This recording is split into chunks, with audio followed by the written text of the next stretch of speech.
Shalom Aleichem, Ani Yehudá, sejam bem-vindos a mais um vídeo comigo aqui no canal Torá pra Vida. Hoje, nesse shiur, nesse vídeo, nesse estudo, vamos falar sobre um assunto muito delicado, um assunto muito complicado. Na verdade é um assunto bem simples, só que há um peso muito grande em cima dele. Por quê? Porque são anos e anos de doutrina. O meu intuito com esse vídeo, primeiramente, quero deixar bem claro que não era ofender a ninguém, nem abalar a fé de ninguém, tá bom? Mas sim, tocarmos num assunto que é muito importante ser falado. Estamos vindos de duas paraxás que têm falado muito sobre sacrifício. Na paraxá passada e na paraxá desta semana também, foi falado de sacrifício. Como era feito sacrifícios, por que era feito, quais animais, como que tinham que ser. Então os sacrifícios foram falados nessas duas paraxás. Eu vou deixar antemão, depois a gente já volta nesse assunto de novo, mas eu vou deixar para vocês algumas passagens para vocês lerem depois. Primeiro, leiam todo o livro de Levíticos. Não é um livro grande, é um livro pequeno. Leia o livro de Levíticos, a parte que fala sobre os sacrifícios, tá bom? Mas eu deixo recomendado para ler Levítico, Êxodo 29 e 28, 29 e 36, Levítico 3:1, Levíticos 4:16, entre outros. Mas esse já é um começo. Como eu disse para vocês, o que nós vamos falar nesse vídeo? Eu não disse, vou falar agora. Vamos falar sobre os sacrifícios. No meio do judaísmo messiânico, do judaísmo nazareno, eu acho que todos eles, independente da vertente, todos vão dizer para você que Yeshua foi o sacrifício perfeito e que ele acabou, ele tirou os nossos pecados, então hoje nós não temos mais pecado, pois ele foi o sacrifício perfeito. Vamos abordar esse assunto. Vamos fazer algumas leituras dentro da nossa Bíblia, a melhor Bíblia do Brasil, a Bíblia israelita, tradução, mais de 400 comentários, mais de 800 correções e mais de 400 comentários. Então vamos usar a Bíblia israelita hoje. Então, dito pelos messiânicos e pelos nazarenos que Yeshua foi o sacrifício perfeito. A nossa Bíblia, né, que é o Tanar, ela vai dizer o seguinte, que através de um homem o pecado entrou no mundo. E esse homem é Adão. Então, através de Adão, né, em português, através de Adão, o pecado entrou no mundo. O chamado Novo Testamento vai dizer, né, que através de um homem também o pecado entrou no mundo, e através de um homem o pecado sai do mundo. Ou seja, através de Adão o pecado entrou, e através de Yeshua, ou Jesus para os cristãos, o pecado sai do mundo. Agora vamos analisar um pouco. Antes de a gente entrar no vídeo, não vai ser um vídeo tão longo, eu já peço você que deixe aí seu like no vídeo. Se você gostar, não gostar no final do vídeo, você tira, mas deixe seu like e compartilhe também o vídeo para que chegue a mais pessoas. Lembrando sempre, o intuito do vídeo não é abalar a fé de ninguém, não é querer doutrinar ou fazer você pensar igual eu penso, é fazer você pensar por si mesmo. Pega a sua Bíblia em casa, pode ser João Ferreira de Almeida, pode ser qualquer Bíblia, e leia as passagens, estude, analise, não deixe que pastores, padres, rabinos, ninguém diga para você, é isso. Estude por você mesmo, busque. Então, é nos dito lá também que através de um homem o pecado entrou e através de um homem o pecado saiu. Depois que Adão e Eva pecou, Adão e Eva pecaram, o pecado entrou no mundo e o pecado continua no mundo até hoje. Ele entrou e ele continua. Agora eu pergunto, se através de Adão ele entrou e ele continua, se Yeshua, Jesus, tirou o pecado não deveria ter saído? Porque se através de um homem o pecado entrou e ele continua, e ele saiu com o homem, ele tinha que acabar. Concordam comigo? Se Yeshua, Jesus, acabou tirou os pecados do mundo, não era para ter mais pecado. Então o pecado não era mais para existir, porque um homem tirou o pecado do mundo. Se através de um homem, Adão, ele entrou, e através de um homem ele saiu, então o pecado tinha que acabar. Entrou e acabou, não tem mais pecado. Só que para justificar isso, os cristãos e os messiânicos e todos os nazarenos que eu conheço vão dizer que Yeshua foi o sacrifício perfeito. Eles vão dizer o seguinte, que o pecado acabou, mas você tem que se arrepender. Aí eu te pergunto, antes de Yeshua morrer, se você se arrependesse, não adiantava? Então todo mundo antes daquela geração foi julgado, foi para o inferno, para os cristãos, foi para outros lugares, para o judaísmo. O que aconteceu com eles? Não houve salvação para nenhum deles? Porque através de Yeshua agora, então você se arrepende e você está perdoado, mas antes não. Vão dizer, não, mas antes tinha que fazer o sacrifício. Tá, enquanto Israel esteve então em Mitzray, no Egito, durante mais de 200 anos, não houve sacrifício, ninguém foi perdoado. Então José, vocês acham que José nunca pecou? José nunca errou? Todos os filhos, Yaakov, né, o nosso patriarca, Yaakov, Israel, Jacó, ele nunca errou, nunca pecou. Então não houve perdão para ele, porque durante o Egito ele não fez sacrifício também. Será que todos os filhos, nenhum dos patriarcas foi salvo? Porque com certeza eles pecaram. A palavra vai nos dizer, se eu não me engano, que Noa não pecou. Noa foi um homem justo e reto aos olhos de Hashem. Não quer dizer que os patriarcas e o nosso patriarca, o maior de todos, Yaakov, não eram homens justos e homens retos, mas com certeza eles tiveram deslizes. Senão teríamos a Torá dizendo que eles nunca pecaram, nunca erraram. Mas eles pecaram, eles erraram. Eles não fizeram sacrifício. Enquanto Israel esteve na terra de Israel, né, na terra de Canaã, eles faziam seus sacrifícios.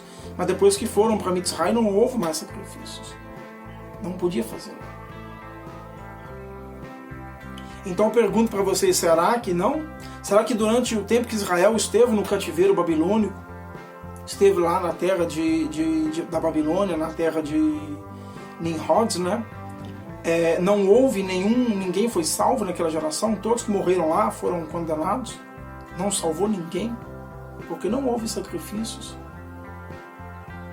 Não havia sacrifícios na terra da Babilônia, não houve sacrifícios.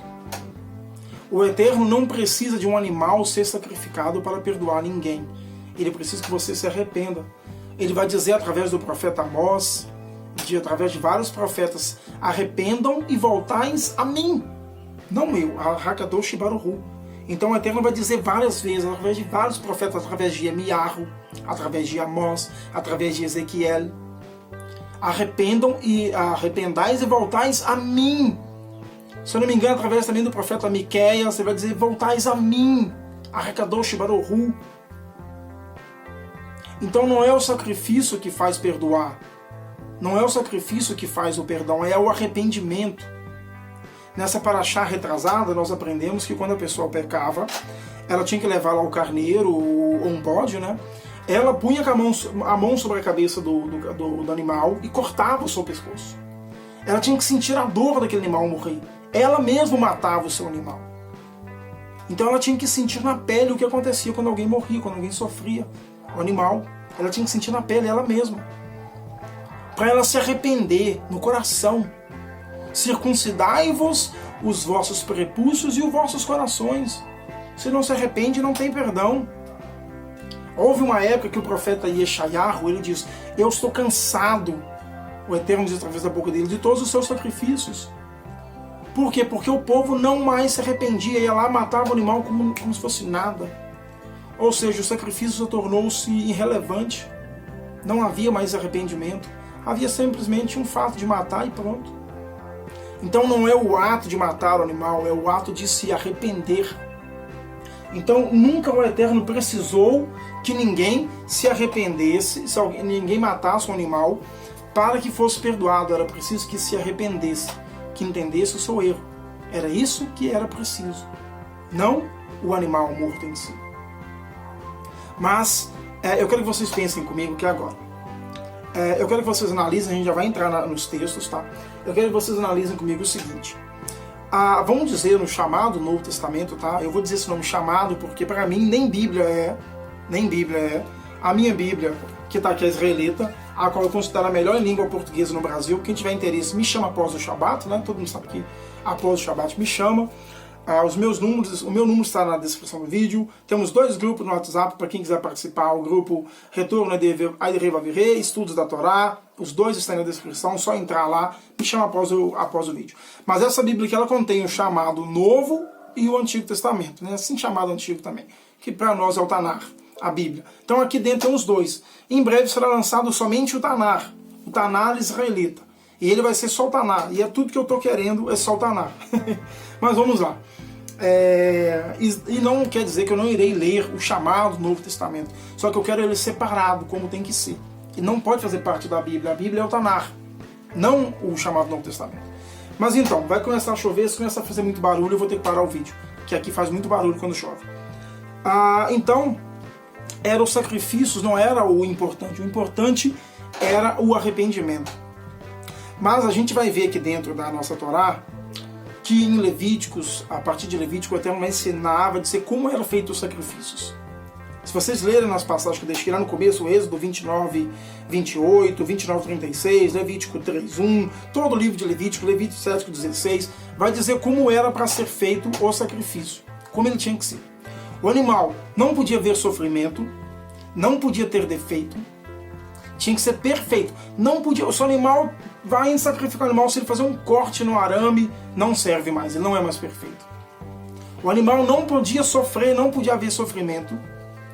Presta atenção no que eu estou dizendo. Leiam isso em Levíticos. Peguem o livro de Levíticos. A Torá é a base. Leiam Levíticos. Então, quem podia fazer o sacrifício? O sacerdote, um Kohen. O sacerdote fazia o sacrifício. A carne era para ser comida. O sangue não se comia. O sangue era aspergido sobre o altar. Então se aspergia, jogava o sangue no altar e a carne era comida. E parte era queimada em sacrifícios, né? Queimada dentro ou fora do acampamento. Aí vocês vão ter que ler lá, que vocês vão entender, tudo está lá em Levíticos. Mas o sangue era jogado sobre o altar e a carne era comida. Não tem desculpa. Não sei o que, você pega e faz um bolo e come no lugar desse animal. Não, era o animal, era comido. Tinha que ser comido. Então, o sacerdote fazia o sacrifício, né? E o sangue era jogado sobre o altar e era comido. O animal tinha que ser um animal de 1 ano, né? Ele não podia haver sofrimento, não podia ter sofrimento. Se o seu animal foi apanhando, tomando chicotada pelo caminho, não podia, não servia. Se ele cortou no arame, se ele andando, ele caiu, quebrou a perna, não serve. Se caiu uma coisa, machucou, ele não serve. O animal tinha que ser perfeito, sem machucados, sem sofrimento. Agora, o que diz no chamado Novo Testamento? É dito no chamado Novo Testamento que Jesus apanhou, foi humilhado, carregou o madeiro para os cristãos a cruz, usou coroa de espinho, tomou chicotada nas costas, e eu acredito nisso, tá? Não há dúvidas para mim a respeito disso, não nego a existência do Rav Yeshua, o Rav Yeshua, tá? Então o Rabino Yeshua, ele existiu, ele foi um grande tzaddik, um grande justo, e ele foi morto em um madeiro, não em uma cruz, isso é paganismo, mas ele tomou chicotadas, foi colocado uma coroa de espinho, o qual cortou toda a sua cabeça. Então eu pergunto, a Torá diz que o animal não podia só haver sofrimento, tinha que ser perfeito. Uma pessoa que tomou chicotadas nas costas, todo cortado de espinho na frente, que foi humilhado, ele estava perfeito? Se o animal não podia nem fazer um corte no arame, imagina tomar 40 chibatadas, se não me engano, nas costas, coroa de espinho, carregar um madeiro pesado, apanhar muito, chegar lá todo machucado, todo sangrento. É a mesma coisa? Vocês vão entender porque eu quero chegar nisso agora. Os cristãos, os messiânicos e os nazarenos vão dizer que o sacrifício, todos os sacrifícios dentro do Tanar, né, era uma sombra do que vinha a ser o Mashiach no seu sacrifício. Que todos os sacrifícios apontavam para ele. Todos apontavam para ele. Só que aí mostra que a pessoa não lê o Tanar, nem lê a Torá. Porque nós temos sacrifício de paz, temos sacrifício de expiação de pecado, temos oferta voluntária, temos oferta de cheiro agradável, temos sacrifício de aliança. Então temos muitos sacrifícios. Se eu não me engano, são mais de 10. E apenas uma é expiação de pecados. E a época certa. Tem que haver um lugar para fazer. Por que vocês acham que até hoje lá em Israel os Yehudim não fizeram, né, os meus irmãos Yehudim ainda não fazem sacrifício? Todo mundo pergunta, vocês fazem sacrifício ainda? Para fazer o sacrifício tem que haver um templo, o Beit HaMikdash. Não pode ser feito em qualquer lugar. Eu pergunto, os cristãos, os messiânicos, os nazarenos vão dizer que todos os sacrifícios apontavam para Yeshua. Eu vou ficar aqui pro lado e deixar uma imagem para vocês aí. Diz eles que todos os sacrifícios eram uma sombra do sacrifício de Yeshua. Então eu te pergunto, olha como era no Tanar. Tem que ser perfeito, não podia ser machucado, não podia ser estressado, e a sua carne tinha que ser comida, o seu sangue jogado sobre o altar. Tinha que ser no Beit HaMikdash, tá bom? Feito por um sacerdócio.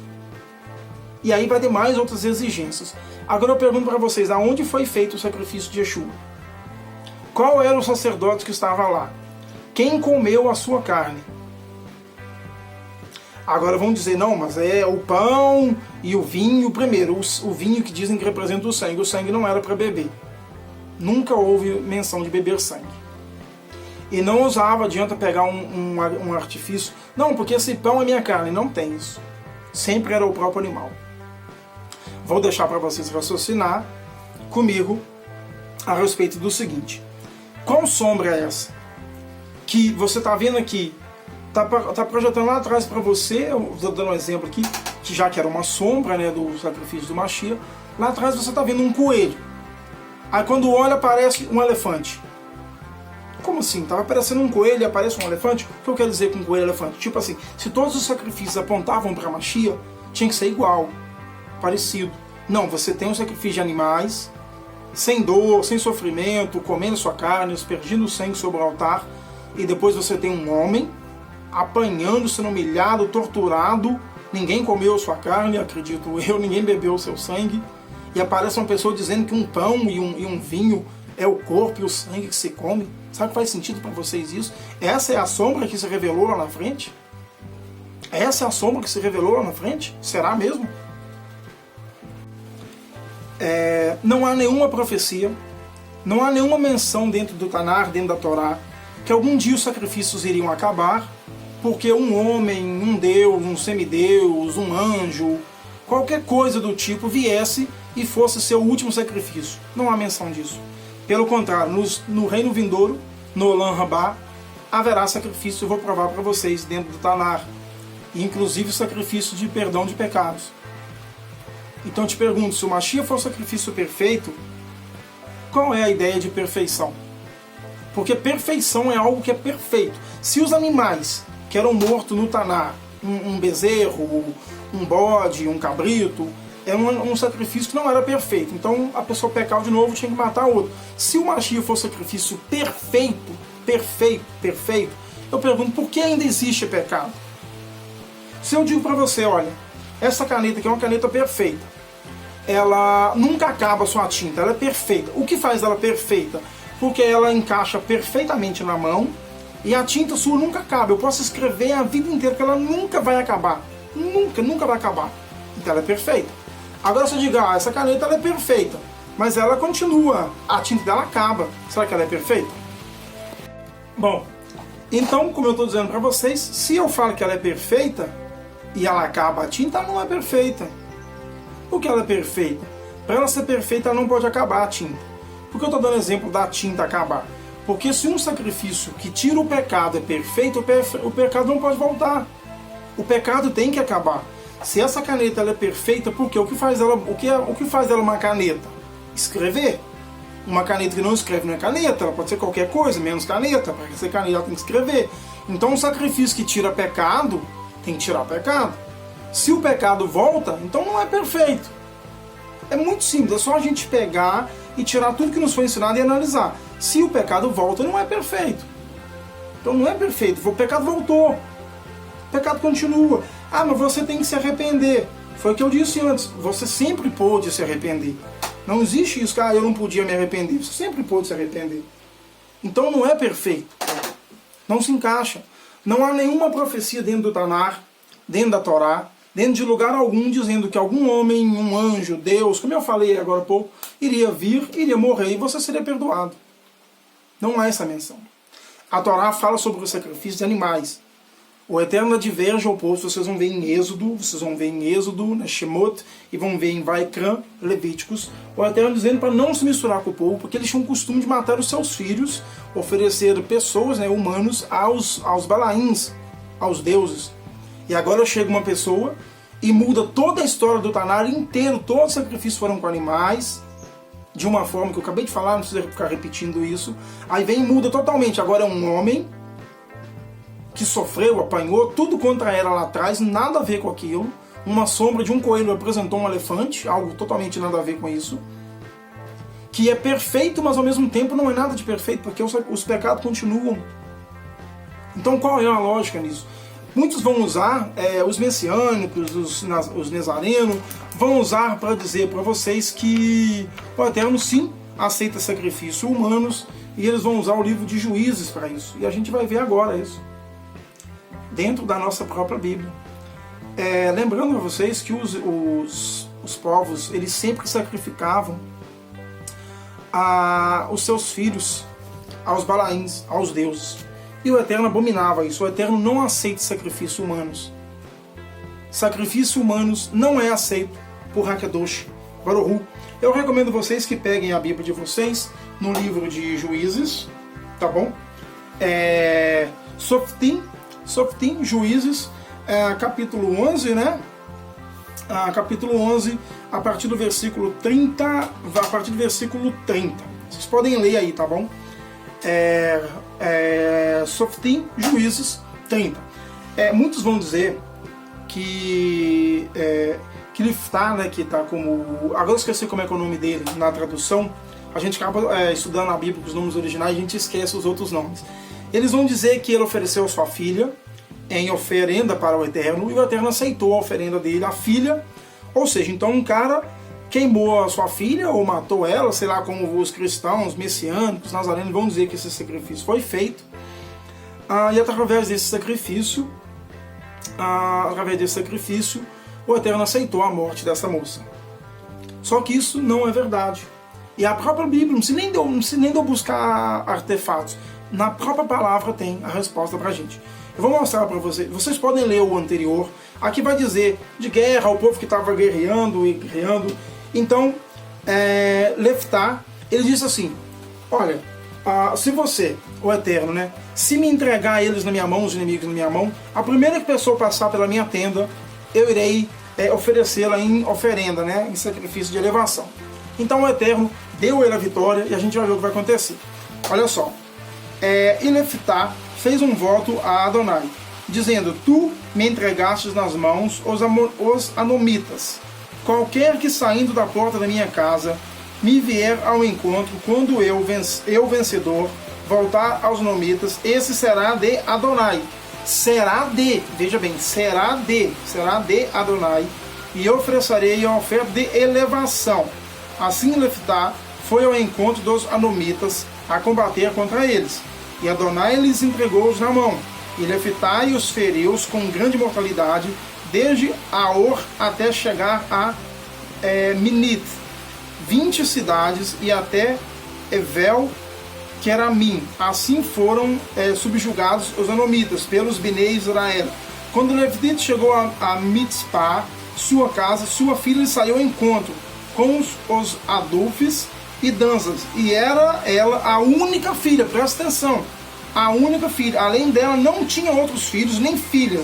Logo ele a viu, rasgou as suas vestes e disse: ai de mim, minha filha, muito me abatestes, e por causa da minha desgraça, pois eu fiz um voto a Adonai e não posso voltar atrás. Ela respondeu: meu Abba, se fizestes um voto a Adonai, fazeis de mim conforme o teu voto. Te vingou dos teus inimigos e os filhos de Amon. Disse mais a seu Abba, seu pai: concede-me somente, deixa-me por 2 meses para que eu vá, e para que eu desça pelos montes, chorando a minha virgindade com minhas companheiras. E disse ele: vá, deixe-o ir por 2 meses. Então ela se foi com suas companheiras e chorou a sua virgindade pelos montes. E aconteceu que ao fim de 2 meses tomou ela seu Abba, ao qual cumpriu nela o voto, e foi feito. E ela não conheceu homem nenhum. Então aqui a gente viu que ele ficou muito triste. Por quê? Porque ele era a única filha que ela tinha. Ele não tinha outras filhas nem filhos. Então todo pai, ainda mais aqui na época, nas escrituras, eles querem deixar um descendente. Querem que o seu nome continue, que a sua descendência continue. Ele tinha uma única filha. E ele ofereceu ela para o Eterno. Por que ela foi chorar a virgindade se ela foi morta ao Eterno? Como querem dizer muitos por aí. E para quem não sabe, é dessa passagem que as freiras católicas tiram o seu voto de castidade. Elas fazem voto de castidade baseado nesta passagem. Pode pesquisar na internet que vocês irão ver. A própria Igreja Católica sabe e entende que isso aqui, e ensina que isso aqui não foi sacrifício, foi um voto de castidade. Então ela chorou a sua virgindade. Por quê? Porque ela não ia poder nunca ter prazer, nunca ia poder ter um homem, nunca ia poder ter um marido, não ia ter filhos. E todo mundo queria ter filhos. Ele queria ter netos. Ele queria ter netos, queria que a sua descendência continuasse. Mas como a única filha dele, ele ofereceu a Adonai, ela não poderia ter filhos. Ela não conheceu homem nenhum. Ela não conheceu homem nenhum. Então o voto que ele fez para ela, em nome dela, foi esse. Um voto de elevação. Ela se fez um sacrifício voluntário de castidade. Então foi aqui que começa o voto da castidade das freiras. Então aqui nós estamos vendo que o Eterno não aceita sacrifícios humanos. E ele sempre aboliu, o Eterno sempre abominou os sacrifícios humanos. Para quem acompanhou a série As Duas Casas, a playlist está aí no canal, As Duas Casas, se você não viu, veja. A tribo do norte, a tribo de Efrai, a casa de Efrai, ela foi apagada, né? Perderam toda a sua identidade. Um dos motivos é porque eles sacrificaram os seus próprios filhos aos deuses. O Eterno abomina sacrifícios humanos. Um humano não pode morrer pelo outro. Para pagar pecado, não. O que pode se ter é um sacrifício. Agora me fugiu o nome. Não é por expiação de pecado. Por exemplo, o caso de Sansão. Sansão, ele morreu para o povo ter uma esperança, para salvar o povo, mas ele não expiou o pecado de ninguém. Mas através da morte de Sansão, um sacrifício de redenção. Ele foi um redentor para aquele povo. Assim como Yeshua também foi um redentor, porque muitos tiveram esperança com a sua morte, e quem assistiu aí As Duas Casas de Israel sabe o motivo pelo qual ele foi morto, né? Bom, aqui a gente já viu que essa passagem não tem nada de sacrifício de expiação, ela simplesmente fez um voto de castidade.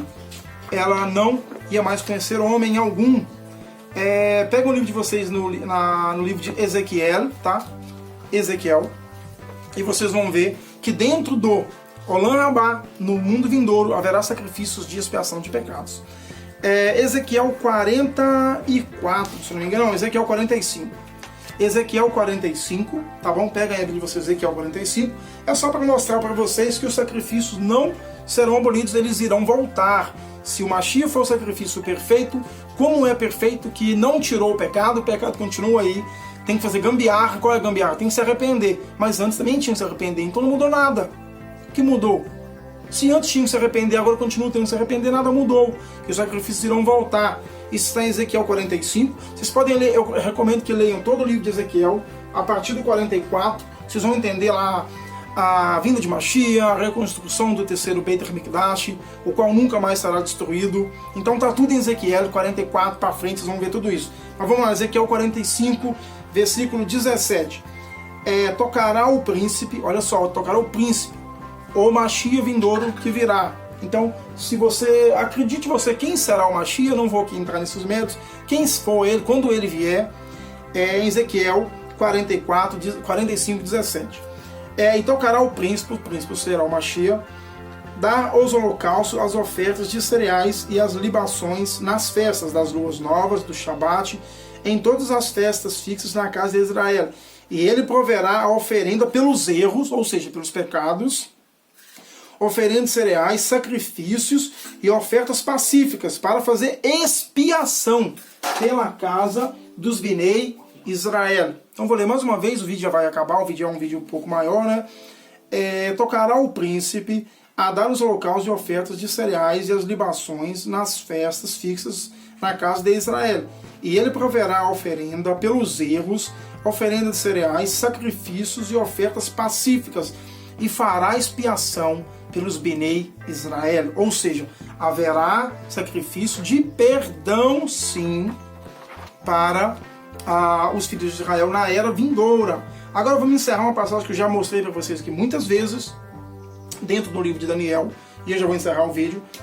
Muitos dizem que o Mashiach, que Yeshua, o Rav Yeshua, ele encerrou, né, com o seu sacrifício, ele acabou com os sacrifícios no Beit HaMikdash, no templo.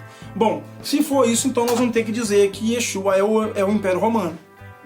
Então ele não é nenhum homem, ele é um poder, ele é um povo, que ele é o Império Romano, hoje o catolicismo e as suas filhas, os cristãos, porque a gente vai ver aqui muito claro, a gente vai ver aqui em Daniel, mais uma vez, quem foi que acabou com os sacrifícios. E antes que alguém me diga, não, mas antes, na época dele, tinha a cor da branca que ficava vermelha, que ficava branca quando o pecado era aceito, e nunca mais ficou branca. Isso não tem nada a ver com o sacrifício de Mashiach. Por que as oferendas, por que a faixa não estava ficando branca? Segundo o relato, por exemplo, de Flávio Josefo, se não me engano, o povo estava perdido. O povo estava helenizado, cheio de paganismo, os sacerdotes estavam vendidos, já havia um sacerdote que não era mais levita, muitos não eram levitas, eram pessoas que tinham dinheiro e fizeram barganha com Roma para cargos, para ganhar favores. Então, quem achar que eu estou mentindo, só pesquisar a história. Toda vez que Israel se desvia da Torá, cadê a minha Torá? A minha Torá viva também, que eu recomendo a todos, a melhor Torá que eu já tive, que é só Torá, tá? Mas olha a grossura, e é só uma Torá, ela é hebraica, português, não vou entrar nesses méritos. Quem estuda a Torá sabe que toda vez que Israel se desvia do caminho do Eterno, vem um preço. Por isso que o profeta Yeshayahu diz, o Eterno diz através da boca dele, eu crio o bem e o mal. Aquele mal lá não é maldade, é sim, qual seria a palavra? A palavra correta seria o castigo, né? A punição. Ele pune aqueles que fogem do seu caminho. Que está lá em Torá, está lá em Devarim, aquele que cumpriu os mandamentos, se não cumprir, eu vou fechar o céu, etc, etc, etc. Então, toda vez que Israel sai do caminho, eles são punidos. Então eles foram punidos porque tinha sacerdote que não era mais levita, comprava o bezerro e não sacrificava, então o povo estava totalmente perdido. Por isso que o Beit HaMikdash foi destruído, havia muita guerra, muitas seitas, o povo estava muito perdido, por isso que houve a espalhação, né? O povo foi espalhado na sua segunda diáspora, a primeira a diáspora da Babilônia, a segunda diáspora após a Era 70, né? Tanto que o Mashiach morreu e o Beit HaMikdash foi destruído 40 anos depois, né? 70 anos depois da sua morte. 70 anos depois 40 anos, se não me engano, depois da sua morte, né? Ele viveu até os 33 anos, o Beit HaMikdash estava inteiro e ele foi morto. E ainda ficou mais 40 anos o tempo. O próprio Rabino, né, que não é apóstolo, o próprio Rabino Shaul, conhecido como Paulo, fez sacrifícios no templo. As Bíblias elas escondem isso, mas ele fez o sacrifício de 2 rolinhas no templo, tá? É só pesquisar que vocês vão encontrar isso aí. Mas vamos lá. Em Daniel, capítulo 8, versículo 11. Vamos ver quem destruiu o Beit HaMikdash e quem parou o sacrifício. Vamos ver se foi o Mashiach ou se foi o Império Romano. Vocês podem ler todo Daniel 8 e vocês vão entender mais o que eu estou falando. É um poder que aqui é simbolizado como um bode. E esse bode foi crescendo, crescendo. Ele veio para o sul, que o sul aqui é a terra majestosa que vai citar, é a terra de Israel. Mas vocês podem ler todo Daniel 8, vocês vão entender. E no versículo 11 vai dizer assim: sim, ele se engrandeceu até ao príncipe dos exércitos. Por ele foi tirado o contínuo o lugar do seu Beit HaMikdash e o santuário foi deitado abaixo. Ou seja, está dizendo aqui em Daniel 8 que por esse poder, por esse bode, ele se levou contra o príncipe do exército das estrelas, ou seja, o Mashiach, o povo da época, o exército das estrelas eram os Bnei Israel. Ele parou o sacrifício, tá? E destruiu o templo. Então eu te pergunto, quem é que destruiu o templo? Porque aqui em Daniel está deixando claro que foi o Império Romano. Foi o bode. Quem é esse bode? Todo mundo sabe que é o Império Romano. Ele expulsou os Yehudim, matou mais de 1 milhão de pessoas e destruiu o templo, assim acabando com os sacrifícios. Lembra que eu falei? Sem templo, sem sacrifício. Sem templo, sem sacrifício. Então, se foi o Mashiach que aboliu os sacrifícios, então vamos ter que dizer que ele não era um homem, não era nenhuma pessoa. Ele era o Império Romano. Porque foi o Império Romano que confrontou o príncipe, destruiu o templo e colocando fim nos sacrifícios, né, que são perpétuos. Vocês vão ver lá dentro do Tanar dizendo que são perpétuos. Olha só, se vocês continuarem lendo aqui, ó, vocês vão ver que aqui vai dizer que o templo será reconstruído e irá passar 2.000 e poucos anos, até 2.300 anos, até que o povo volte. O povo já voltou, tá? Isso se cumpriu essa profecia de Daniel, o povo já voltou, o templo será reconstruído e o sacrifício irá voltar. Os cristãos, messiânicos, nazarenos, gostando ou não, os sacrifícios vão voltar. reclamem com o Criador. Bom, o vídeo vai ficar por aqui. Eu sei que o vídeo é longo, o vídeo é chato, assim, porque são assuntos exaustivos, mas eu quero que vocês entendam, não é para diminuir a fé de ninguém, não é para abalar os conceitos de ninguém, nem fazer ninguém negar ou crer em Mashiach nenhum, e sim mostrar para vocês que não há profecia de nenhum sacrifício humano, isso não tem dentro do Tanar. O Eterno abomina sacrifícios humanos e ninguém pode morrer pelo outro. Todo mundo irá pagar por si mesmo. Isso está em Devarim. Não vou dar a passagem, vamos ler lá em Devarim. Quero que vocês estudem, vocês irão ver que cada um irá responder por si mesmo. E a gente viu, como eu disse, a caneta de novo, se ela é perfeita porque ela escreve para sempre. Se a tinta dela acaba, ela não é perfeita. Então, se o sacrifício foi perfeito, o pecado não podia continuar. Se o pecado existe, não foi perfeito. Então, a própria palavra se contradiz o tempo inteiro, a palavra do sacrifício perfeito. Bom, quem gostou do vídeo, deixa seu like, curte, comenta, compartilha e leia as passagens que eu deixei. Leia todo o livro de Levíticos, que vocês vão entender como era feito o sacrifício. Fiquem todos na paz, que o Urua Kadosh seja sobre todos. Um forte abraço, shalom, shalom, Lehi Traot.